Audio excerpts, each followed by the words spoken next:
மதுவுக்கு எதிராக யார் போராட்டம் நடத்தினாலும் பாமக ஆதரவு தெரிவிக்கும் என அக்கட்சியின் தலைவர் அன்புமணி தெரிவித்துள்ளார். நாமக்கல்லில் செய்தியாளர்களிடம் பேசிய அவர், திமுகவும் அதிமுகவும் மதுவை திணிக்கிறது என்றும் மதுவால் 3 தலைமுறைகள் அழிந்துவிட்டன எனவும் தெரிவித்துள்ளார். பாஜக கூட்டணியில் பாமக தொடர்ந்து நீடிக்கும் என்று கூறிய அன்புமணி, கொள்கை வேறு கூட்டணி வேறு என்று தெரிவித்துள்ளார்.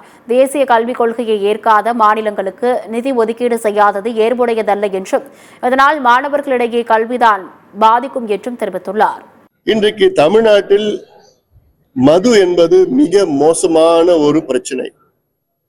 அதாவது தமிழ்நாட்டில் உள்ள இளைஞர்கள் மது இல்லாத இருக்க முடியாத ஒரு சூழல் உருவாக்கியது இந்த திராவிட கட்சிகள் தான். திமுக மட்டும் இல்ல, அண்ணா திமுகவும் தான் 3 தலைமுறைகளை மதுவை கொடுத்து ஒழிச்சிட்டாங்க. இப்ப 4வது தலைமுறை ஒழிக்க பாக்குறாங்க. அந்த அளவுக்கு இருக்கு இப்ப மது. ஆனா இந்த மது விற்பனை நடக்கிறதுக்கு காரணமே திமுகவும் அண்ணா திமுகவும் தான். 2 கட்சிகள் தான் இதற்கு காரணம்.